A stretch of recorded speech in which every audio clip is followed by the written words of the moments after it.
Finally تقریباً 5 بار آپ لوگوں کا جلسہ ملتوی ہوا، کینسل ہوا، اور اس کے بعد کل فائنلی آپ لوگوں کا جلسہ ہونے جا رہا ہے، جس کی تیاریاں بھی شروع ہو گئی ہیں، باقاعدہ قافلے بھی نکل گئے ہیں. کیا سوچ رہے ہیں، کیا کرنے جا رہے ہیں؟ کل کا جلسہ کتنا تاریخی دیکھ رہے ہیں؟ کتنے افراد کی موجودگی ہوگی کل جلسے میں؟ وعلیکم السلام جی، بہت شکریہ. بسم اللہ الرحمن الرحیم. اللہم صلی علی محمد وعلی آلہ واصحابہ وسلم. آپ کی اجازت سے سب سے پہلے آپ کو، پورے پاکستان کو، آج ختم نبوت صلی اللہ علیہ وسلم کا جو قانون پاس ہوا تھا بھٹو صاحب کے دور میں، آج 7 ستمبر ہے، یوم دفاع ختم نبوت صلی اللہ علیہ وسلم ہے. 50 سال اس قانون کو پورے ہو گئے ہیں. آپ سب کو مبارک ہو. اللہ تعالیٰ کے کرم آپ کو سے بھی بہت بہت پاکستان مبارک. واحد ملک ہے جو کلمے کے نام پہ بنا، جو حضور نبی کریم صلی اللہ علیہ وآلہ وسلم خاتم النبیین کی روح کی برکت سے ہمیں ملا. اور میں سمجھتا ہوں کہ باوجود بہت گناہوں کے، ہم بہت گناہگار ہوں گے، لیکن ہماری قوم سب الحمدللہ عاشق رسول ہیں، غلام رسول ہیں. اور یہ چیز ہم نے دیکھی کہ 50 سال پہلے قانون پاس ہوا، اور ابھی انہی دنوں میں مبارک ثانی کیس میں آپ نے دیکھا کہ قومی اسمبلی میں تمام جماعتیں، تمام سیاسی اختلافات بھلا کر اس ایشو پہ مضبوط کھڑے ہو گئے کہ ختم نبوت صلی اللہ علیہ وسلم پہ کوئی کمپرومائز نہیں ہوگا قوانین میں. تو آپ سب کو بہت بہت مبارک ہو. اللہ کرے ہمارے آنے والی نسلیں غلام رسول ہوں. کل ہمارا جلسہ ہے، آمین آمین. اور بڑے عرصے بعد ہے اسلام آباد میں.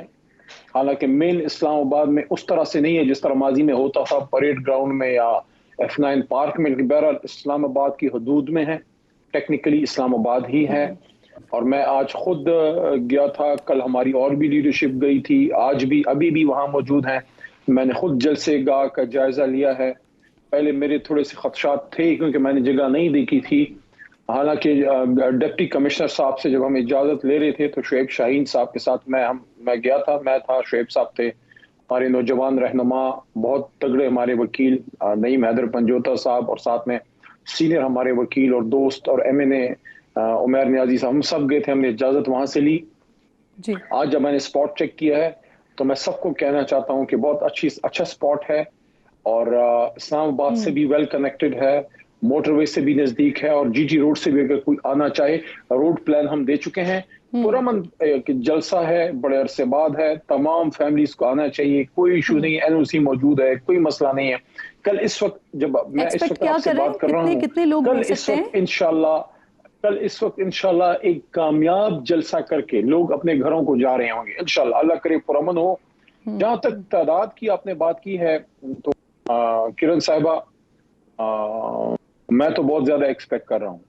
اس کی وجہ یہ ہے کہ لوگوں میں بہت زیادہ ایک پیاس ہے، ایک بہت بڑی ایکٹیویٹی. کیونکہ 8 فروری کا جو الیکشن ہوا تو خیبر پختونخوا میں نسبتاً زیادہ پولیٹیکل ایکٹیویٹی ہوئی. کچھ کارنر میٹنگز ہمیں کرنے کے مواقع ملے. جیسے میں نے اپنی کمپین 14 دن صرف کی تھی، لیکن موقع تھوڑا بہت مل گیا تھا APK میں.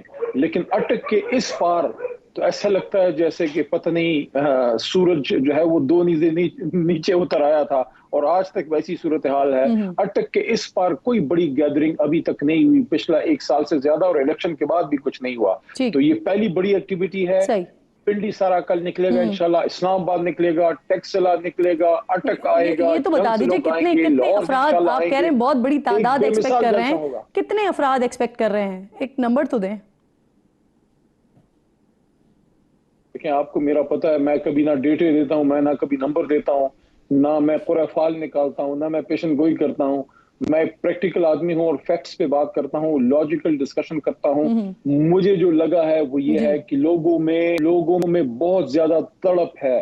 شاید لیڈرشپ سے زیادہ ورکر میں اور کارکنان میں تڑپ ہے کہ خان کی کال پہ کل یہ نکلیں گے، اور آپ دیکھیں گے انشاءاللہ ایک بہت تاریخی اجتماع ہوگا. حالانکہ حکومت کوشش کر رہی ہے کہ مختلف کنٹینر رکھے جا رہے ہیں، روڈ بلاکنگ کرنے کی کوشش کی جا رہی ہے، لیکن عوام کے سمندر کے سامنے کنٹینر جو ہے وہ ماچس کی ڈبیا سے زیادہ حیثیت نہیں رکھتا. صحیح. میں اسی لیے آپ سے پوچھ رہی تھی کہ وہ کتنی بڑی تعداد میں یہ سمندر آ رہا ہے. تو کیا یہ کنٹینرز جو روکنے کی کوشش آپ کے مطابق کی جا رہی ہے، رکھے جا رہے ہیں، تو کیا ان کو ہٹانے کے لیے بھی کرینز وغیرہ بھی ساتھ لے کر آ رہے ہیں کیا؟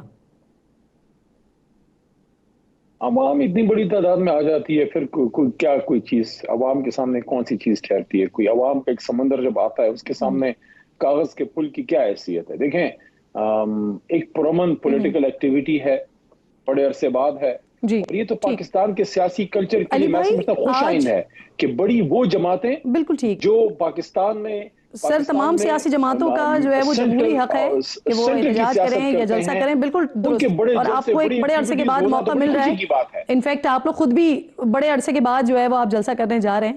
سر مجھے بتائیے، بیرسٹر گوہر آج کہہ رہے ہیں کہ جو جلسہ ہے، یہ جن نکات پر وہ بات کریں، وہ کہہ رہے ہیں مہنگائی، لا قانونیت اور آزاد عدلیہ کے حوالے سے بات ہوگی۔ تو سر یہ مقاصد تو انہوں نے بیان کر دیے، لیکن آپ بھی جانتے ہیں، میں بھی جانتی ہوں کہ جلسے سے تو چیزیں تبدیل نہیں ہوتی، تو یہ جو وہ مقاصد بتا رہے ہیں جلسے سے کیسے ہوگا؟ دیکھیں سب سے بڑا مطالبہ، چاہے کوئی کچھ بھی کہے، ہر آدمی کی اپنی سوچ ہے۔ میں سمجھتا ہوں کہ کل پوری قوم سب سے بڑی چیز جس کے لیے نکلے گی وہ ہے عمران خان صاحب کی رہائی کے لیے۔ عمران خان کو ہمیں واپس کرو، اس قوم کے لیڈر کو واپس کرو، وہ قوم کی امانت ہے، اس کو قوم کو لیڈ کرنے دو، اسے اس کا مینڈیٹ واپس کرو تاکہ قوم کو اس دلدل سے نکال سکے، اور ساتھ ساتھ حقیقی آزادی۔ ٹھیک اور حقیقی آزادی کیسے ملے گی؟ لوگ پوچھتے ہیں حقیقی آزادی، حقیقی آزادی ملے گی آئین اور قانون کی حکمرانی سے، اور یہاں پہ آزاد عدلیہ کا کنسپٹ آتا ہے کہ عمران خان صاحب نے پرسوں، میں تھا ان کے ساتھ اڈیالہ میں، جی 4-5 گھنٹے اکٹھے تھا، اور اس میں انہوں نے یہ بات کی کہ تمام ادارے اب اتنے کولیپس کر گئے ہیں کہ عام پاکستانی اب صرف عدلیہ کی طرف، اعلیٰ عدلیہ کی طرف دیکھتا ہے۔ تو اگر اعلیٰ صحیح عدلیہ پہ حملہ آور ہوتے ہیں، کسی بھی قانون سازی کی آڑ میں ججوں کو اٹیک کیا جاتا ہے، ان کو جی کمزور کیا جاتا ہے، تو ہم اپنی جوڈیشری کے ساتھ کھڑے ہوں گے۔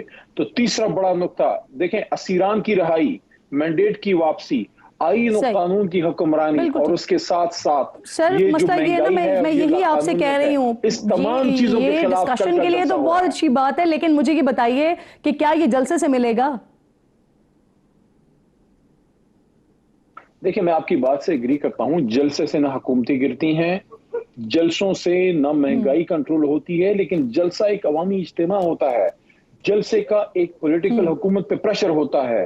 آپ کو اس کا شاید اندازہ ہوگا کہ کسی بھی سیاسی ورکر یا سیاسی رہنما کے خلاف 10 بندے بھی اکٹھے ہو کے بات کریں تو اس کو فکر لگ جاتی ہے، کیونکہ سیاسی حکومت جو عوام کے مینڈیٹ سے آئی ہوتی ہے صحیح۔ اس کو عوام کی اچھا، آپ کی مشکلات اپنی کا حکومت کے احساس بارے ہوتا ہے، میں اس لیے آپ یہ کہنا، بانی پی ٹی آئی کی اگر جو کل ہمشیرہ ہیں وہ بات کر رہے ہیں، علی بھائی سن لیجئے کے حوالے سے، جی جی، ایک منٹ آپ سوال کرتی ہیں تو جواب پورا سن لیجئے۔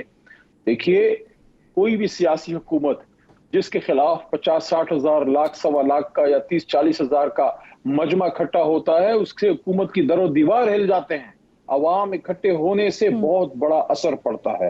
آپ کے عوام جب کل ادھر اکٹھے ہوں گے، آپ دیکھیں گے اس کا اثر دیکھیں گے، کیونکہ ایک ثوابی میں ہم نے جلسے کیا ہے، اور ثوابی کے جلسے کے ٹھیک۔ بعد ہم جیسی جلسے کا نام لیتے ہیں، ایوان میں یہی اقتدار آپ میں سے لوگوں کی پوچھنا چاہ نیندیں اڑ رہی ہوں جاتی کہ ہیں۔ علیمہ خان صاحبہ نے بھی آپ لوگوں پر بڑی تنقید کی ہے جلسہ نہ کرنے کے حوالے سے، خان صاحب کی رہائی کے حوالے سے، کوئی تگ و دو نہ کرنے کے حوالے سے آپ لوگوں کے اوپر بڑی تنقید کی۔ پھر انہوں نے دورہ بھی کیا، KPK کا دورہ کیا، پشاور گئی، مردان گئی، وہاں پر بھی بڑی انہوں نے لوگوں سے شکایتیں بھی سنی اور پھر آپ لوگوں پر تنقید بھی کی۔ انفیکٹ آپ کے اپنے جو کیبنٹ کے KPK کے لوگ ہیں انہوں نے پھر کہا کہ ان کی بات کی کوئی ویلیو نہیں ہے کیونکہ وہ کیبنٹ کا حصہ نہیں ہے۔ تو اب مجھے بتائیے، کل سٹیج شیئر کر رہی ہوں گی، تقریر کریں گی کل علیمہ خان صاحبہ؟ پہلی بات تو یہ ہے، میں ان کی کسی بات پہ کمنٹ نہیں کروں گا، کیونکہ خان صاحب کی وجہ سے وہ بہت قابل احترام ہیں، اور ان کو تو میں روز جیل میں دیکھتا ہوں، پہلے سے بھی بڑی بہن یا ماں کی طرح ہم ان کو دیکھتے تھے، لیکن جس طرح انہوں نے اپنے بھائی کے لیے جیل میں سٹینڈ تو آپ لیا، دیکھتے ہیں، سٹیج پر ان دیکھیں کا گے خان کل صاحب کی پالیٹکس، ہم دیکھیں گے ان کو، تقریر سنیں گے ان کی۔